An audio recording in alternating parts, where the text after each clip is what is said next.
What if I told you that one decision by Iran could literally crash the global economy overnight? Well, it's happening right now, and the ripple effects are already being felt in your wallet, at the gas pump, and across every major stock market in the world. I'm talking about Iran's closure of the Strait of Hormuz, a waterway so critical that it carries about 20% of the world's oil supply. And folks, this isn't just another geopolitical story you can ignore.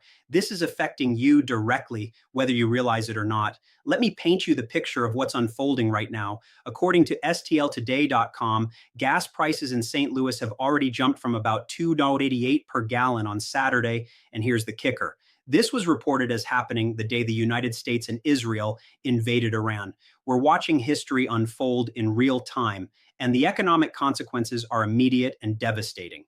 But before we dive deep into this crisis, make sure you hit that subscribe button and the notification bell because stories like this are developing by the hour, and you need to stay informed about events that directly impact your financial future. Now, let's talk about what the Strait of Hormuz actually is and why it matters so much. This narrow waterway, only about 21 miles wide, at its narrowest point, sits between Iran and the Arabian Peninsula.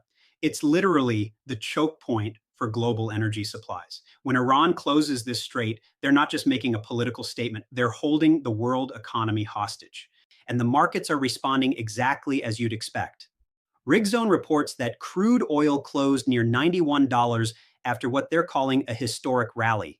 Get this, WTI crude jumped 12% on Friday alone as disrupted shipping and supply fears are pushing crude prices toward the $100 per barrel mark. Think about that for a second, a 12% jump in a single day. That's not normal market volatility, that's panic. But here's where it gets really scary. This isn't just about oil prices going up a few dollars. According to Fortune, one of the Middle East's biggest energy exporters is warning that this Iran conflict could bring down the economies of the world. These aren't my words. This is coming from Qatar, one of the most important names in the global natural gas trade. They're saying this war will leave a chain reaction rippling through the world. And that chain reaction is already starting. The Times of India reports that Wall Street closed down as oil prices spiked due to the Middle East conflict. We're seeing major US stock indexes closing down, with industrials, materials, and healthcare sectors seeing significant declines.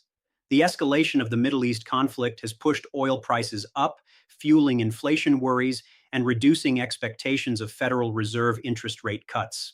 Let me give you the hard numbers because they're absolutely staggering. According to the Times of India, the Dow Jones Industrial Average fell to 47,993.41. That's a drop of 746 points, or 1.53%. The S&P 500 dropped to 6,814.83, down 0.80%, while the Nasdaq slipped to 22,697.67, down 0.48%.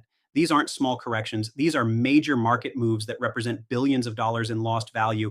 But wait, there's more. The currency markets are going haywire too. FX Street reports that the NZD USD fell over 0.7% on Thursday, settling close to 0.5900 and touching its lowest level since late January. When you see currency pairs making moves like this, you know that global confidence is shaking. Now, you might be thinking, okay, so oil prices are up and stocks are down. That's happened before. But what makes this situation uniquely dangerous is how it's affecting every sector of the global economy simultaneously. Let's start with something you might not have considered: pharmaceuticals. The Times of India reports that the Iran war could disrupt India's pharmaceutical exports by up to $500 million. Higher freight costs and shipping companies refusing to deliver to Gulf hubs are causing major concerns across the industry. While manufacturing remains unaffected for now, logistics are becoming increasingly complicated. This means that life-saving medications could become more expensive or harder to get. But here's something even more concerning that most people aren't talking about: food security. The Conversation Africa published an analysis explaining how the Iran war could create what they're calling a fertilizer shock. This is often an ignored global risk to food prices and farming, but it's absolutely critical. Without fertilizers, crops simply cannot produce the yields that the world's population depends on, potentially leaving people starving.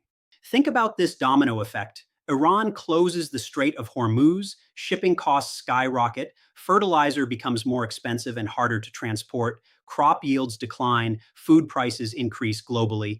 We're not just talking about paying more for gas, we're talking about paying more for everything you eat. Some governments are trying to shield their populations from these impacts. According to antaranews.com, Indonesia's coordinating minister for economic affairs, Erlangga Hartarto, announced that the government will not raise the price of subsidized fuel despite the surge in global oil prices.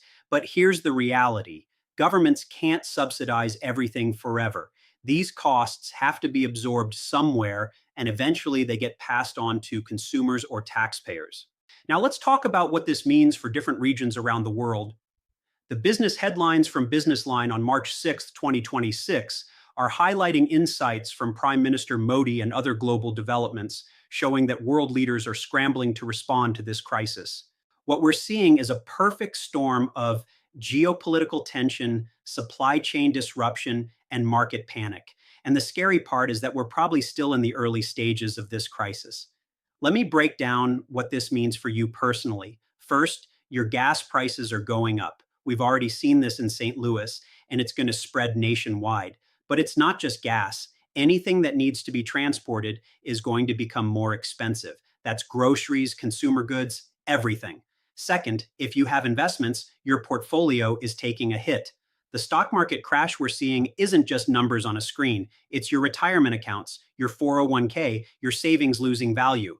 Third, inflation is about to make a comeback in a big way.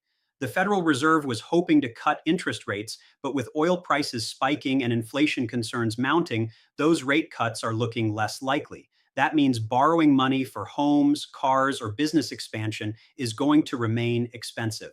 But here's what's really keeping economists up at night: this situation could get much worse before it gets better.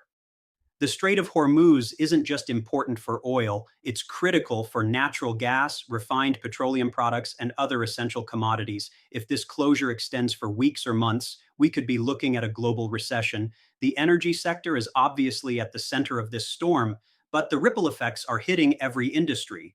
Airlines are facing higher fuel costs. Manufacturing companies are dealing with increased raw material prices, and retailers are seeing their profit margins squeezed by higher transportation costs.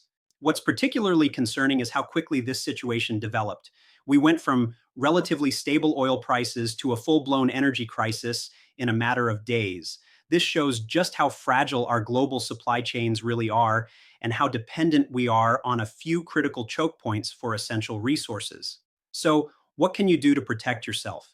First, if you're planning any major purchases that involve financing, you might want to lock in rates sooner rather than later. With inflation concerns mounting, interest rates could go up quickly.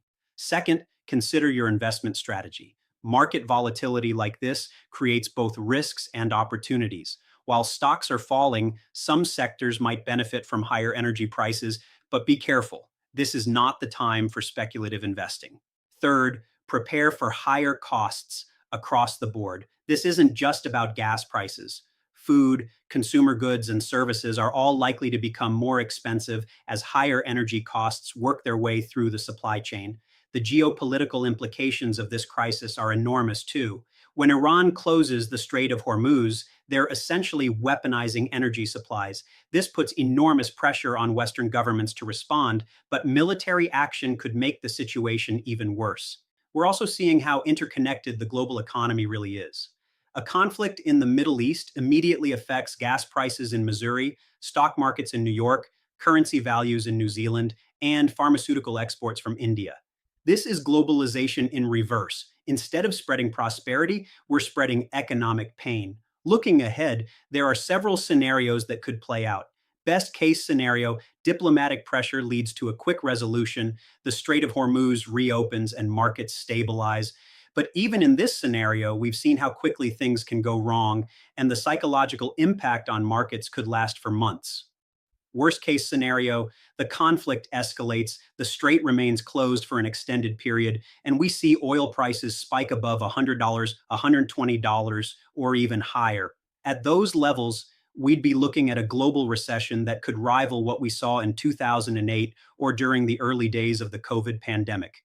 The middle scenario, which might be most likely, involves an extended standoff with periodic openings and closings of the strait, keeping markets in a state of constant uncertainty and volatility.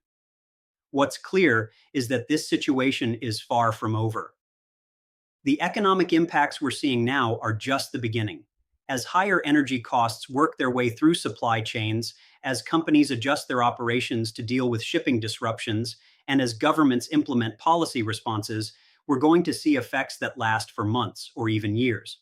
This crisis also highlights some important lessons about economic resilience. Countries and companies that have diversified supply chains and energy sources are going to weather this storm better than those that are heavily dependent on Middle Eastern energy supplies. It's also a reminder of why energy independence is so important. Countries that can produce their own energy or have access to diverse suppliers have more options when situations like this develop. For investors, this situation creates both challenges and opportunities. Energy stocks might benefit from higher prices,